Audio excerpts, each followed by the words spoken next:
Secrets of the Millionaire minds. इस किताब को लिखा है टी हार्व एकर ने। यह टी हार्व एकर कौन है और मुझे यह पुस्तक क्यों पढ़नी चाहिए? मेरे सेमिनारों की शुरुआत में लोगों को झटका लगता है जब मैं उनसे यह कहता हूँ, मेरे एक भी शब्द पर भरोसा मत करना। मैं यह सुझाव क्यों देता हूँ? क्योंकि मैं सिर्फ अपने अनुभव से ही बोल सकता हूँ। मैं जो भी अवधारणाएं और ज्ञान के विचार बताता हूँ वे अपने आप में सच या झूठ, सही या गलत नहीं है। मैं तो बस इतना बताता हूँ कि इन सिद्धांतों पर चलने से मुझे और मेरे हजारों विद्यार्थियों को जीवन में क्या आश्चर्यजनक परिणाम मिले।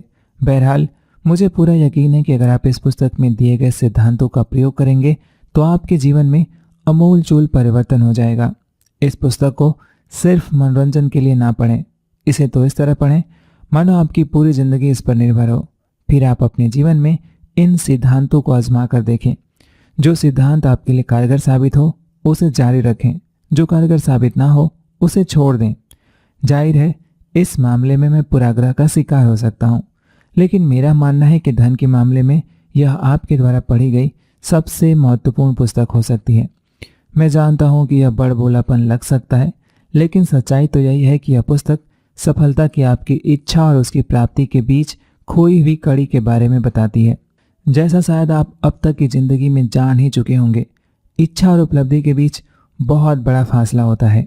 बेशक आपने दूसरी पुस्तकें भी पढ़ी होंगी, सीडी या टेप सुने होंगे, कई कोर्सों में गए होंगे और रियल एस्टेट, शेयर बाजार या बिजनेस के क्षेत्र में अमीर बनने की ढेर सारी तकनीकें सीखी होंगी, लेकिन क्या हुआ? ज़्यादातर लोगों के मामले में ज़्यादा कुछ नहीं हुआ। उनमें तो बस थोड़े समय के लिए ऊर्जा की एक लहर आई और इसके बाद वे जल्दी ही पुरानी स्थिति में लौट आए।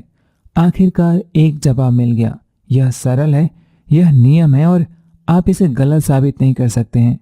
असल बात यह है, अगर आपके अवचेतन मन का वित्तीय ब्लूप्रिंट सफलता पाने के लिए निर्धारित नहीं है तो आप चाहे जितना सीख लें, चाहे जितना जान लें, चाहे जो कर लें, किसी चीज़ से ज़्यादा फर्क नहीं पड़ेगा। इस पुस्तक के पन्नों में हम आपके सामने यह रहस्य खोलेंगे कि कुछ लोगों का अमीर बनना और बाकी लोगों का गरीब बने रहना क्यों तय होता है। आप सफलता, द्वैमता या वित्तीय असफलता के मूल कारणों को समझेंगे। जाहिर है, इसके बाद आप अपने भविष्य को बेहतर बनाने की प्रक्रिया शुरू कर सकते हैं। इस पुस्तक में आपको यह जानकारी भी मिलेगी कि बचपन में हम पर पड़े प्रभाव किस तरह हमारा वित्तीय ब्लूप्रिंट तैयार करते हैं और हमें असफलता दिलाने वाले विचारों तथा आदतों की ओर ले जाते हैं।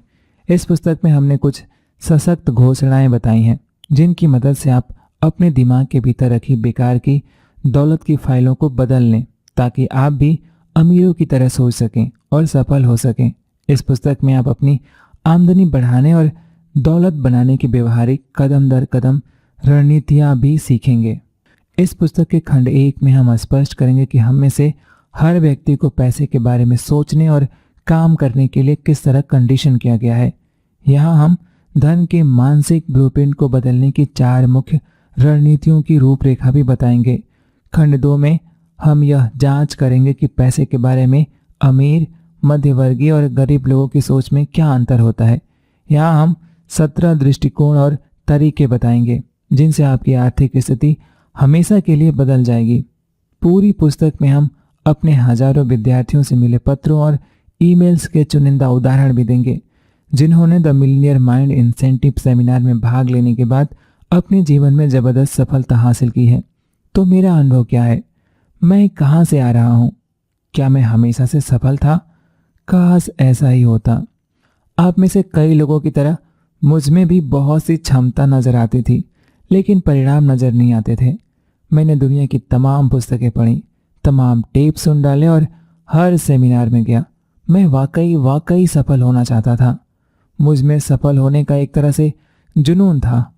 हालांकि मैं यह नहीं जानता था कि मैं सचमुच क्या चाहता हूँ।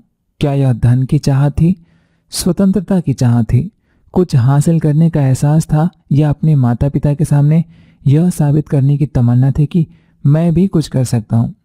चाहे जो हो, 20 साल की उम्र के बाद मैंने कई अलग अलग बिजनेस शुरू किए। हर बिजनेस दौलत के सपनों के साथ शुरू होता था, लेकिन परिस्थितियां और परिणाम बद से बदतर होते जा रहे थे। जी तोड़ मेहनत करने के बाद भी मैं कंगाल ही बना हुआ था। मुझे कंगाली का भयंकर रोग था। मैंने मुनाफे नाम की चीज के बारे में सुना तो था, लेकिन मुझे कभी दिखी नहीं थी। उस वक्त मैं सोचा करता था, काश मुझे सही बिजनेस मिल जाए, सही घोड़ा पहचान में आ जाए तो मैं कामयाब हो जाऊंगा। लेकिन मैं गलत था। कोई चीज़ काम नहीं कर रही थी, कम से कम मेरे लिए। और उस वाक्य के आखिरी हिस्से ने आखिरकार मुझे भीतर तक हिला दिया। मैं सोचने लगा कि मैं जिस बिजनेस में था उसमें बाकी लोग सफल हो रहे थे, फिर मैं क्यों कड़का था? श्रीमान क्षमतावान की हालत खराब क्यों थी? इसलिए मैंने गंभीरता से चिंतन किया। मैंने अपनी असली धारणाओं की जांच की और यह पाया कि हालांकि मैं कहता जरूर था कि मैं सचमुच अमीर बनना चाहता हूँ, लेकिन इसे लेकर मेरे मन में कुछ चिंताएं थीं जिनकी जड़ें बहुत गहरी थीं। मैं दरअसल बहुत डरा हुआ था इस बात से कि मैं असफल हो सकता हूँ, या इससे भी बुरी बात यह कि सफल होने के बाद अपनी सारी दौलत गंवा दूंगा, जिससे मैं सचमुच मूर्ख साबित हो जाऊंगा। इस तरह मैं अपनी उस छवि को भी मटिया मेट कर डालूंगा जो लोगों में मेरे प्रति बनी हुई थी। किस्मत की बात देखी कि उसी मोड़ पर डैडी के एक बहुत अमीर दोस्त ने मुझे कुछ सलाह दी। वे मेरे माता पिता के घर लड़कों के साथ ताश खेलने आए थे और उन्होंने गुजरते समय मुझे देख लिया। यह तीसरी बार था जब मैं अपने माता पिता के घर रहने आया था और मैं सबसे निचले दर्जे की जगह यानी कि बेसमेंट में रह रहा था। मुझे लगता है कि डैडी ने मेरे दुख भरे जीवन के बारे में उनसे शिकायत की थी, क्योंकि मुझे देखते समय उनकी आंखों में उसी तरह की सहानुभूति थी जैसे आमतौर पर अंत्येष्टि के समय शोक संतप्त परिजनों के लिए होती है। उन्होंने कहा, हार्व, मेरी शुरुआत भी वैसी ही थी जैसी कि तुम्हारी है, पूरी तरह से तबाही। बहुत बढ़िया, मैंने सोचा। इससे मुझे बहुत बेहतर महसूस हुआ। मुझे उन्हें जता देना चाहिए कि मैं व्यस्त हूँ दीवार से उखड़ते पेंट को देखने में। उन्होंने आगे कहा, लेकिन फिर मुझे कोई सलाह मिली जिसने मेरी जिंदगी बदल दी और मैं तुम्हें भी वही सलाह देना चाहूँगा। ओह नहीं, फिर से पिता पुत्र का भाषण आ गया। हालांकि आदमी तो मेरा पिता भी नहीं है। आखिरकार उन्होंने कहा, हार्व, अगर तुम अपनी इच्छा के अनुसार सफल नहीं हो पा रहे हो तो इसका मतलब सिर्फ यह है कि कोई ऐसी चीज़ है जो तुम नहीं जानते हो। उस वक्त मैं बहुत ढीठ युवक था, इसलिए मैं सोचता था कि मैं हर चीज़ के बारे में बहुत कुछ जानता था, लेकिन अफसोस मेरा बैंक अकाउंट तो कुछ और ही कह रहा था। तो आखिरकार मैं सुनने लगा। उन्होंने आगे कहा, क्या तुम जानते हो कि ज़्यादातर अमीर लोग काफ़ी हद तक एक जैसे तरीक़ों से सोचते हैं? मैंने कहा, नहीं, मैं दरअसल इस बारे में कभी सोचा ही नहीं। इस पर उन्होंने जवाब दिया, यह सटीक विज्ञान तो नहीं है, लेकिन ज़्यादातर मामलों में अमीर लोग एक खास तरीके से सोचते हैं और गरीब लोग बिल्कुल अलग तरीके से सोचते हैं। सोचने के इन तरीकों से उनके काम तय होते हैं और कामों से परिणाम तय होते हैं। उन्होंने आगे कहा, अगर तुम उसी तरह सोचो जिस तरह अमीर लोग सोचते हैं और वही काम करो जो अमीर लोग करते हैं, तो क्या तुम्हें यकीन है कि तुम भी अमीर बन सकते हो? मुझे याद है कि मैंने कमज़ोर आत्मविश्वास के साथ जवाब दिया था, लगता तो ऐसा ही है। इसके बाद उन्होंने कहा, तो तुम्हें बस अमीर लोगों के सोचने के तरीके की नकल करनी है। मैंने संदेह से पूछा, तो इस वक्त आप क्या सोच रहे हैं? उनका जवाब था, मैं सोच रहा हूँ कि अमीर लोग अपने वादे निभाते हैं और मुझे इस वक्त तुम्हारे डैडी से किया वादा निभाना है। वे लोग मेरा इंतज़ार कर रहे हैं, मिलते हैं। हालांकि वे तो बाहर चले गए, लेकिन उनकी बातें मेरे दिल में उतर गईं। दूसरी कोई भी चीज़ मेरे जीवन में काम नहीं कर रही थी, इसलिए मैंने सोचा कि कुछ नया करने में क्या हर्ज है। मैं पूरे दिल से अमीर लोगों और उनके सोचने के तरीकों का अध्ययन करने में जुट गया। मस्तिष्क की अंदरूनी कार्यविधि के बारे में मैं जितना सीख सकता था मैंने सीखा।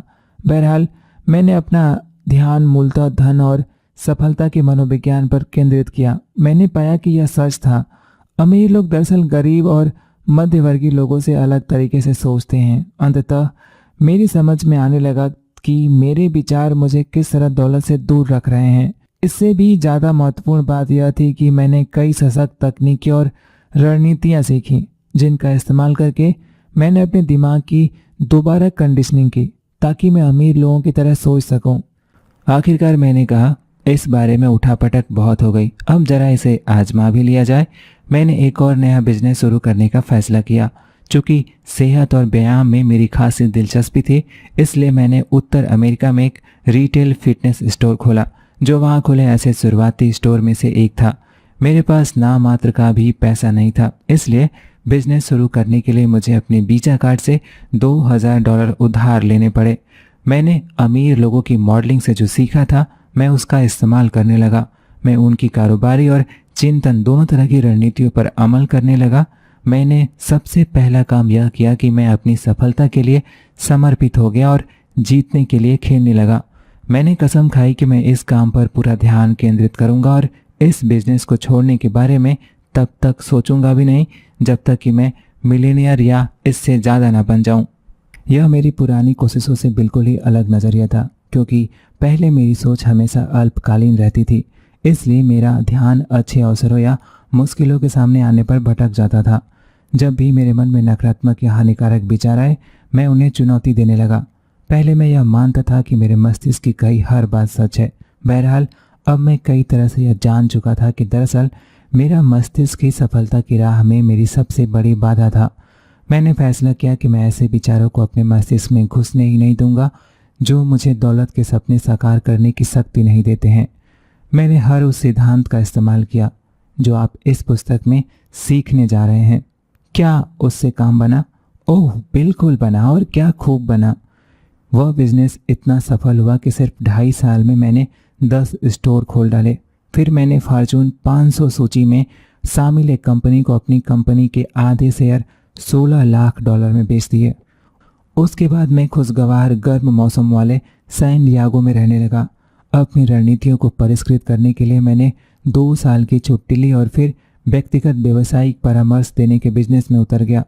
मुझे लगता है कि मेरे परामर्श से लोग काफ़ी प्रभावित हुए होंगे, क्योंकि वे अपने साथ दोस्तों, पार्टनर्स और सहयोगियों को भी ला रहे थे। जल्द ही मैं एक साथ 10 और कई बार तो 20 लोगों को कोचिंग देने लगा। मेरे एक क्लाइंट ने सुझाव दिया कि मैं एक स्कूल क्यों नहीं खोल लेता। मुझे यह विचार बहुत अच्छा लगा, सो मैंने उस पर अमल कर डाला। मैंने the street smart business school की स्थापना की और उत्तर अमेरिका के हजारों लोगों को तीव्र गति से सफलता दिलाने वाली स्ट्रीट स्मार्ट व्यावसायिक रणनीतियाँ सिखाने लगा। जब मैं अपने सेमिनारों में जाने के लिए महाद्वीप में हर तरफ यात्राएं कर रहा था, तो मैंने एक अजीब बात पर गौर किया। 2 लोग एक ही कमरे में पास पास बैठकर बिल्कुल एक समान सिद्धांत और रणनीतियाँ सीख सकते हैं, लेकिन उनमें से एक उनका इस्तेमाल करके रॉकेट की तरह सफलता के आकाश में पहुंच जाएगा। आपको क्या लगता है उसके ठीक पास बैठा व्यक्ति के साथ क्या होगा? जवाब है ज़्यादा कुछ नहीं। तब मेरे सामने यह स्पष्ट हो गया कि भले ही आपके पास दुनिया के सबसे महान औजार हों, लेकिन अगर आपके टूल बॉक्स, मैं इस वक्त अपने सिर की तरफ इशारा कर रहा हूँ, में छोटा सा भी छेद है, तो आप समस्या में हैं। फिर क्या था? मैंने धन और सफलता के अंदरूनी खेल पर एक कार्यक्रम तैयार किया जिसका नाम था द मिलीनियर माइंड इंसेंटिव। जब मैंने अंदरूनी खेल, टूल बॉक्स को बाहरी खेल औजारों से मिला दिया, तो लगभग हर व्यक्ति के परिणाम आसमान छूने लगे। इस पुस्तक में आप यही सब सीखने वाले हैं। पैसे के अंदरूनी खेल में इतने माहिर कैसे बने ताकि आप दौलत बनाने के खेल में जीत सकें, यानी दौलतमंद बनने के लिए दौलतमंद सोच कैसे पैदा की जाए। लोग अक्सर मुझसे पूछते हैं कि क्या मेरी सफलता सिर्फ एक बार का कमाल थी या यह लगातार जारी रहने वाला सिलसिला है। मैं इसे इस तरह से कहना चाहता हूँ, मैं जो सिद्धांत सिखाता हूँ उनका प्रयोग करके मैंने करोड़ों डॉलर कमाए हैं और अब मैं करोड़पति बन चुका हूँ। मेरे लगभग सारे निवेश और व्यवसाय आसमान छू रहे हैं। कुछ लोग मुझसे कहते हैं कि मैं पारस पत्थर हूँ और मैं जिस चीज़ में भी हाथ डालता हूँ वह सोने में बदल जाती है। वे सही कहते हैं, लेकिन शायद उन्हें यह एहसास नहीं है कि मेरे पारस पत्थर होने का सीधा सा मतलब यह है कि मेरे दिमाग में सफलता के लिए निर्धारित वित्तीय ब्लूप्रिंट है। जब आप इन सिद्धांतों को जान जाएंगे और इन पर अमल करने लगेंगे, तो यह चमत्कारिक ब्लूप्रिंट आपके पास भी होगा। हमारे मिलीनियर माइंड इंसेंटिव सेमिनार की शुरुआत में ही मैं सहभागियों से पूछता हूँ, आप में से कितने लोग यहाँ सीखने आए हैं? यह थोड़ा चालाकी भरा सवाल है, क्योंकि जैसा लेखक जॉस बिलिंग ने कहा था, हम जो नहीं जानते हैं वह हमें सफल होने से नहीं रोकता है। इसके बजाय हम जो जानते हैं वह अगर गलत हो तो हमारी सबसे बड़ी बाधा हो जाता है। यह पुस्तक सीखने के बारे में उतनी नहीं है जितना कि भुलाने के बारे में है। आपके लिए यह जान लेना अनिवार्य है कि सोचने और काम करने के आपके पुराने तरीके आपको ठीक वहाँ तक ले आए हैं जहाँ आप इस वक्त हैं। अगर आप वाकई अमीर और सुखी हैं तो बहुत अच्छी बात है, लेकिन अगर आप नहीं हैं तो मैं आपसे ऐसी कुछ संभावनाओं पर विचार करने का आग्रह करता हूं जो आपके टूल बॉक्स में सही तरीके से फिट नहीं हो रही हो। हो सकता है कि आप वर्तमान में उन विचारों को सही या अपने लिए उचित मानते हो, लेकिन शायद वे ऐसे ना हो। हालांकि मैं सुझाव देता हूं कि आप मेरे एक भी शब्द पर भरोसा मत करना।